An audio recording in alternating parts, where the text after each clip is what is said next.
Hi everyone, this is Josh Culp. We are learning Daf Shui. We are on Daf Kaf Vav of Masechet Gittin. And I wanted to touch very briefly on the Mishnah and two of the interpretations that are there in the Gemara for the phrase Mipnei HaTakana, because of the enactment.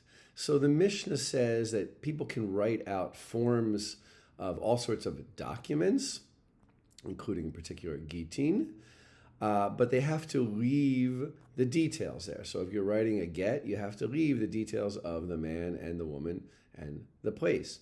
Loan documents, you have to leave the lender, the borrower, how much money, and the place, etc., etc.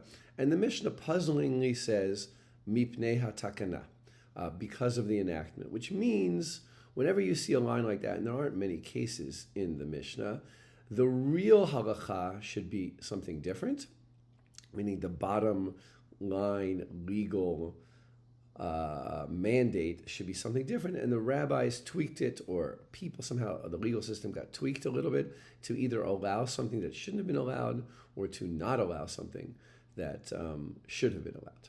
I hope I said that right. I think you get the point. But I wanted to talk about two of the opinions that are there in the Talmud. There are three versions of what the takana is. One of them is takanat hasofrim, to allow for the get to be written ahead of time to make life a little bit easier for scribes. Basically, according to that reading, we shouldn't have been allowed to write anything. Everything should have been written out from scratch every time there's a get. But in order to make life easier for the scribes, we allowed them to write out the forms and just fill in the names and the details later on. The second one is mishum ktata. In order to prevent arguments, we could have allowed the whole thing to be written out, but in order to slow them down, to at least have to write out the names, the details, we made them slow down a little bit because we don't want people getting divorced rashly. And the third one is mipnei takanat agunot. We don't want a husband who's traveling who might want to divorce his wife to prevent her from becoming an aguna, a woman who can't remarry because her husband has disappeared. So we want to encourage men to write out Gittin for their wives ahead of time, and at least parts of them. So that's explains why we would let you write the form. The details don't seem to take so long. Now, some of these we could really analyze. Some of these reasons contradict each other. But I want to point out that there is a certain harmony in at least two of them, and that is a good way of thinking about the rabbis' views on divorce. The rabbis are much more lenient about allowing people to get divorced than other ancient Jews were, and we'll talk about this later in the Masechet.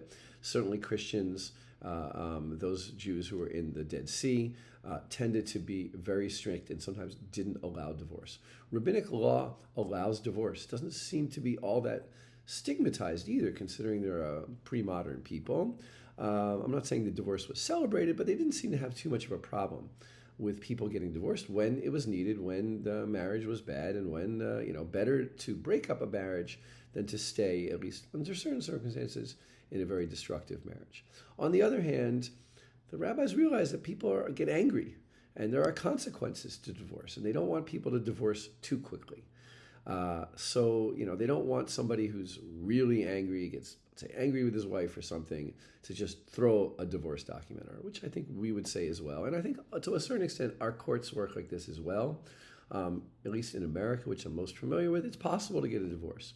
You don't have to prove adultery like maybe you used to have to do in an earlier period. On the other hand, it is a long and difficult process. You can't go get divorced in a day. It takes a while to go through the courts, and that gives people a chance to really think about the consequences of their decision. And I think we read a lot about that. I think that's the nature, to me, of the rabbinic attitude toward divorce.